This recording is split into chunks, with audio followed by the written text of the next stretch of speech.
Torej, vsem prav lep pozdrav na današnji tiskovni konferenciji Slovenske demokratske stranke. Njen namen je predstavitev zahteve za sklic izredne seje Državnega zbora v zvezi s tistim, če še vedno popularno rečemo Marakeška deklaracija, v resnici gre pa za dva akta. Eno je tista Marakeška politična deklaracija, ki je bila že podpisana spomladi. Drugo pa je akt, ki je mnogo bolj nevaren, mnogo bolj pomemben in usoden in ki je v resnici v igri sedaj. Ne bi ga pa razglasili 10. in 11. decembra v Marakešu. Zaradi tega se pač te dve stvari velikokrat mešata, poleg tega sta pa po vsebini praktično enaka. Ta drugi akt se uradno imenuje Globalni dogovor OZN o varnih, urejenih in zakonitih migracijah ter s tem v zvezi tudi o obveščanju javnosti. Ta zavajajoč naslov seveda skriva vsebino, ki je povsem drugačna od tiste, ki je deklarativna in je skrajno sporna. Saj v bistvu, če bi bil ta akt sprejet z popolnim soglasjem vseh članic, zelo verjetno pomeni, da bi prej ali slej začeli migracijo obravnavati kar kot neko človekovo pravico, s čimer bi dejansko izničili tisto, zaradi česar so države nekoč nastale. Zakaj so pravzaprav nastale države, državne meje? Zato, da se horde barbarov niso mogli valiti neovirano in pri tem seveda uničevati in ropati. In ko so se oblikovale države, se je šele razvil prostor, ki je omogočil potem krepitev kulture, krepitev civilizacije, razvoj znanosti in vsega tistega, kar se nam danes zdi samoumevno. Zaradi tega je to seveda stvar, ki jo je treba jemati še kako racionalno in zelo premišljeno, saj ima lahko izjemno velike posledice. Sam dokument, kot rečeno, skrajno zavajajočega naslova o varnih, urejenih in zakonitih migracijah, ki ga je predlagalo pač lepo število članic OZN in je bil po besedilu usklajen že mende konec pomladi, seveda brez kakršnega koli obvestila javnosti ali Državnemu zboru v Sloveniji, obsega tri zelo sporne točke. Prvi je ta, da praktično izenačuje vse migrante med seboj. Praktično legalizira sedaj ilegalne migracije, s čimer dejansko odpravlja meje držav na dolgi rok. Drugo, kar je problem tega, je, da praktično daje možnost, da kdorkoli uveljavlja neomejeno cenzuro glede teh rešitev, ki so tukaj noter. Namreč predvideva, da se bo, enako kot sama Marakeška politična deklaracija, poročalo o teh stvarih z, se pravi, naklonjenostjo oziroma migrantom v prid, da se o negativnih stvarih sploh ne bo poročalo. Vse to seveda pomeni, da bi sprejem tega bistveno obremenil samo Slovenijo, tako materialno kot sicer, in po drugi strani pomeni to za Evropsko unijo in za nacionalne države, vključno Slovenijo, začetek njihovega zatona. Vse to so razlogi, zaradi katerih vse več držav odstopa od te deklaracije. Veste, da je prva izrazila zadržek ZDA oziroma Združene države Amerike, zdaj seveda pod novim predsednikom, gospodom Trumpom, potem Madžarska, negativno so se že izrekle tudi Češka in pa Poljska, velika verjetnost je, da bo odstopila tudi Italija in vse več verjetnost je, da bo odstopila tudi Rusija.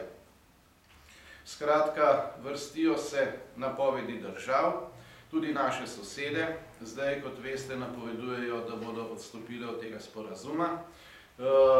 Avstrijska vlada je že napovedala, da ne sprejema tega akta in da od njega odstopa. Kolinda Grabar-Kitarović pa je rekla, da tega nikoli ne bo podpisala. Zanimivo je, da je podobno formulacijo potem uporabil tudi slovenski predsednik vlade, gospod Šarec, ki je ravno tako rekel, da ne bo šel v Marakeš, kar seveda ne pomeni nič. Namreč tja itak večina vlad ne bo poslala najvišjih predstavnikov, ker se zavedajo spornosti tega akta, ki je zmešnjava z nejasnimi raztegljivimi formulacijami, ampak bodo poslali drugo ali pa celo tretjo ligo politikov kot predstavnike držav. Toda tam se bo potem to sprejemalo z aklamacijo. In kdor bo tam, bo tam. In kdor se do tega ne bo jasno negativno opredelil in to zavrnil, se bo štelo, da to podpira. Se veste, pravno načelo. Kdor molči, se strinja. Tisto, kar je v tem sprenevedanju še posebej treba omeniti, je stalno poudarjanje, da ti akti ne zavezujejo. To preprosto ni res. Gospe in gospodje, ne zavezujejo v pravnem pomenu besede, da bi bili iztožljivi recimo pred Evropskim sodiščem za človekove pravice. Toda še kako pa zavezujejo politično. Reč, da bomo podpisali nek akt, ki pa nas ne zavezuje in zato ni problema, je dvakrat političen balkanizem prve vrste. Ne? Prvič zato, zakaj pol sodeluješ pri nečem, če tega ne jemlješ resno, in drugič, tisti, ki to govori, seveda zelo dobro ve, da stvari, ko jih enkrat sprejmeš, ko se enkrat podpišejo, zavezujejo politično, v mednarodnem okolju, v mednarodni politiki in predstavljajo temelj, na katerem potem vsi gradijo svoje odločitve in rešitve za naprej. To se pravi, reč, da nas to ne zavezuje, je navadno zavajanje. Zaradi tega predlagamo podpisniki Državnemu zboru, da sprejme dva sklepa, in sicer, ki sta med seboj povezana, in sicer, da priporočamo Vladi Republike Slovenije, da nasprotuje globalnemu dogovoru o varnih, urejenih in zakonitih migracijah v okviru sodelovanja vseh mednarodnih organizacijah in v okviru kakršnega koli mednarodnega sodelovanja. Se pravi, ne samo, da odstopi od tega sporazuma, ampak da mu tudi aktivno nasprotuje, kar je tak, kot je, kontraproduktiven in dejansko predstavlja ogrožanje evropske civilizacije in pa kulture, pa tudi vsega tistega, kar se nam zdi danes samoumevno, vključno s nacionalnimi državami v končni posledici. In drugič, seveda, da priporočamo Vladi Republike Slovenije, da naj o kakršnih koli relevantnih mednarodnih aktih, ne glede na to, za kateri nivo po njihovi, se pravi vladni oceni gre, sprotno in v celoti, celovito obvešča Državni zbor in javnost, še posebej, če kakorkoli obravnavajo meddržavne migracije. In da seveda vedno tak akt v mednarodnem izvirniku in v slovenskem jeziku predložijo v seznanitev Državnemu zboru Republike Slovenije, tako da se tudi v Državnem zboru lahko do teh aktov pravočasno opredelimo. Če pa se hoče iskati rešitev, naj se iske rešitve za migracije tam, odkoder ti ljudje prihajajo, to se pravi v izvornih državah. Poglejte, vse, kar se je dogajalo z migracijami v minulem obdobju, se ne bi dogajalo, če bi se dosledno spoštovalo pravni red. Ni potrebno prav nič na novo definirati, kaj migracije so, ni potrebno prav nič na novo definirati, kdo je begunec, kdo ima pravico do azila, kakšni so ti postopki. Vse to je popolnoma brezhibno urejeno v obstoječih pravnih aktih, v mednarodnih sporazumih, v pravu Evropske unije in Slovenije kot države. Samo pravo je potrebno spoštovati. Nič od tega, kar se je v minulem obdobju dogajalo, se ne bi zgodilo, če bi bilo dosledno spoštovano pravo in pravni red. Ne bi bilo problemov ne z ilegalnimi migranti, ne bi bilo problemov z nasiljem, ne bi bilo problemov s vsem, s čimer se sooča zdaj Evropska unija že 3 leta in seveda Slovenija tudi z njo, in kar je nažalost že povzročilo en del razpada Evropske unije, saj se je Brexit že zgodil Brexita, če ne bi bilo ilegalnih migracij, zanesljivo nikoli ne bi bilo. Veste pa, da za tiste migracije ima kar precejšno soodgovornost žal tudi prejšnja slovenska vlada se je 1/3 takratnega toka, se pravi 530 tisoč ilegalnih migrantov, šla preko Slovenije. Danes vsi ti tokovi ponovno oživljajo, tega nihče več niti ne poskuša skrivati, danes o tem poročajo največje televizije, tudi v Sloveniji. Vsi tisti, ki so prej govorili, kako so ti problemi rešeni, kako se pretirava, kako se straši ljudi, danes sami priznavajo, da pač je ta problem še kako prisoten.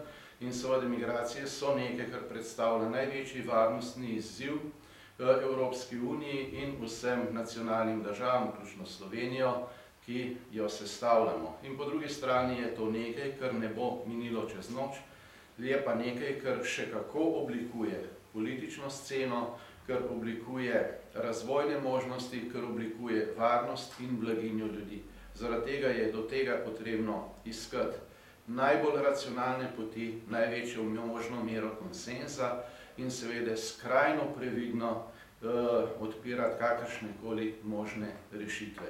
Kot rečeno, prvo, kar je potrebno storiti pri teh stvareh, je dosledno spoštovati pravni red.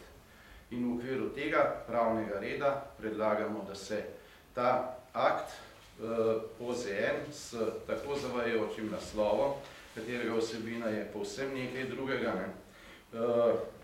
se pravi globalni dogovor o varnih, urejenih in zakonitih migracijah, v celoti zavrne.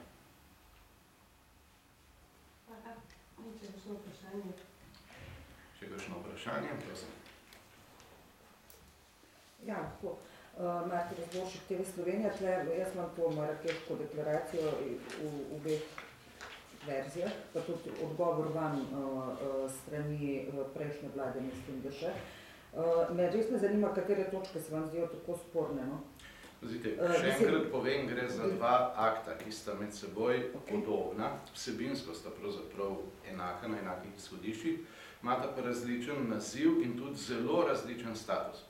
Eno je Marakeška politična deklaracija. To so sprejele države, ki so imele en sestanek v okviru sodelovanja Evropska unija, afriške države, popolnoma za hrbtom javnosti, nihče v državnem zboru o tem ni bil obveščen, javnost ni bila obveščena, se je to strani Slovenije kar sprejelo oziroma podpisalo. Danes se vsi izogibajo odgovornosti, nihče pravzaprav noče več niti iz prejšnje vlade slišati, kdaj je bil zraven, pa da je sodeloval, pa kdo je podpisal, ne? In izgovarjajo se, da ta stvar ni zavezujoča. Zavezujoča je, politično, gospe in gospodje, ne? Drugo je pa vsebina tega, kar je zdaj pred nami, to se pravi, kar je mogoče še pravočasno ukrepati, to pa je ta sporni globalni dogovor Organizacije združenih narodov, OZN, o varnih, urejenih in zakonitih migracijah. Tudi ta ima vsebinsko enake pomanjkljivosti kot Marakeška deklaracija, v bistvu so isti poudarki, ne? Vendar je tukaj treba vedeti, da to bi sprejemale članice OZN in če bi bilo to v OZN-u sprejeto z veliko večino in da bi bile tudi ta velike države zraven, potem lahko verjamete, da bi bilo to izhodišče za naslednje korake, ki bi bili seveda še kako zagotovo tudi zavezujoči, ne? Jaz sem trdno prepričan, da če bi se ta globalni dogovor sprejelo tudi strani velikih sil, vseh, potem bi prej ali slej prišli do tega, da bi začeli govoriti, da so migracije človekova pravica. Pa seveda niso, nikoli niso bile in nikoli ne morejo biti, ker potem svet tako, da jo poznamo, civilizacija tako, kot jo poznamo, kulture take, kot jo poznamo, preprosto prenehajo obstajati. Evropa je taka, kot je, samo zato, ker se je znala ubraniti radikalnega islama v minulih stoletjih, in je njen temelj predstavljalo pač krščanstvo, pa seveda še vse drugo, kar je vir moderne združene Evrope. In te temelje je treba ohraniti.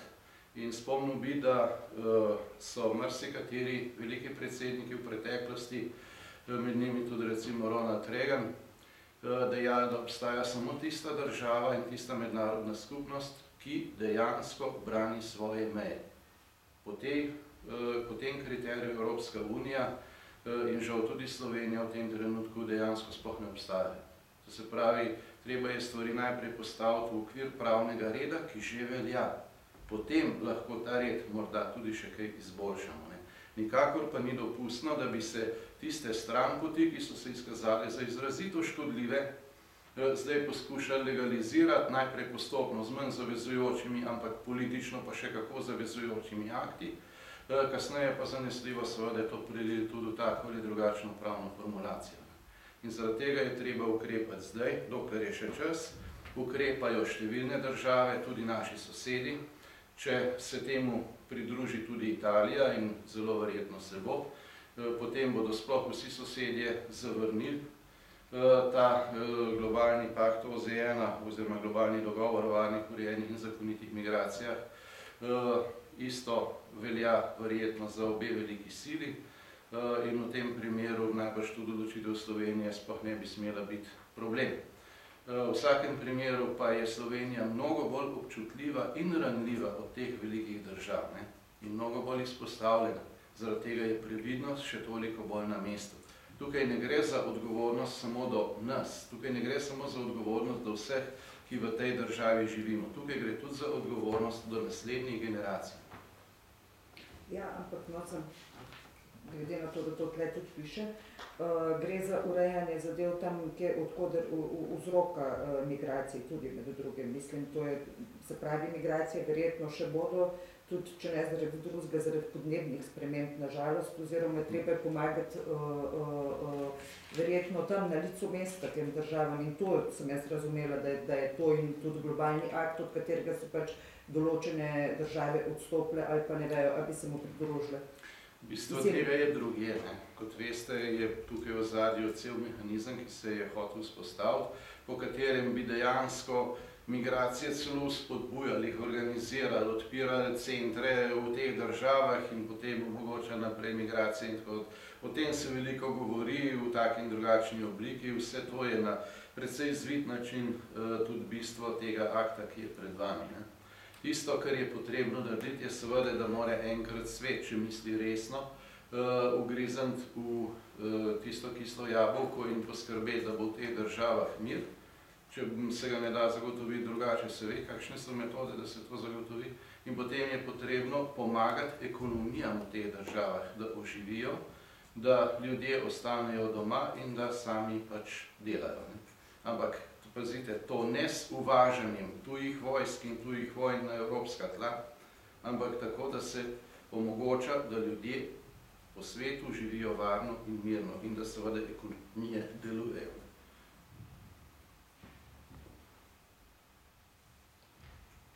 Kar pa se tiče globalnega segrevanja, sem pa že parkrat opozarjal, da, glejte, to je floskula, ki se v zadnjem času ogromno uporablja. Tisti, ki imajo kaj pojma o geologiji, vedo, da so bila na Zemlji obdobja, ko je bilo mnogo bolj vroče, kot je zdajle, pa seveda ni nihče govoril o globalnem segrevanju in da je treba ne vem kaj ukrepati, ne. Samo treba je imeti majčkeno daljši spomin od povprečnega človeškega življenja, ne. Kajti velikanska večina teh sprememb izvira pač zaradi sonca. Včasih sonček malo bolj gre, včasih malo manj. In to je nek popolnoma naraven proces. Zemlja pa tiste vplive človeka, ki so v veliki meri zlahka kompenzirani. To, da govori, da je globalno segrevanje zdajle največji problem, je larifari, ne. Največji problem sveta, predvsem pa Evropske unije v tem trenutku, so migracije. Zaradi tega prihaja do razkolov, prihaja do sil, ki trgajo Evropsko unijo narazen. Slovenija kot velika izvoznica pa ima seveda interes, da ohrani Evropo tako, kot je, da jo ohrani skupaj. Poleg tega je interes, nacionalni interes slovenskega naroda, da se ohrani evropska civilizacija, evropska kultura in seveda, da Slovenci ohranimo svoj jezik, svojo kulturo, svojo identiteto. To so prve prioritete, ki morajo biti, poleg seveda varnosti in blaginje, ki sta temelj, brez katerih vse te ostale stvari zbledijo ali pa postanejo celo nemogoče. Da pa bi to lahko dosegli, je potrebno urediti zadeve z migracijami tako, da se enostavno ta norost, ki smo jo bili priče v minulih nekaj letih v Evropi, prekine. Kam to pelje, se lahko prepričate sami, pogledajte v Francijo, pogledajte na Švedsko, pa boste videli, kaj se zgodi, če se dopušča migracije preko vseh meja. In treba je še vedeti, ni problem vedno samo vprašanje migracij kot takih, problem je tudi, kdo prihaja, ne. In to je ponavadi največji problem, ne. In tam se, zaradi tega se potem poskuša uveljaviti cenzura, pa se reče, da je treba poročati samo pozitivno, zato da vsa resnica ne bi prišla na dan. Da se lahko problem reši, je prvi in temeljni pogoj. Da se dovoli popolna svoboda javne besede, da se soočijo argumenti in da se v okviru argumentiranega dialoga poiščejo optimalne rešitve in da se do njih doseže največje možno soglasje. To je pot do miru in do blaginje v Sloveniji ali pa, če želite, v svetu.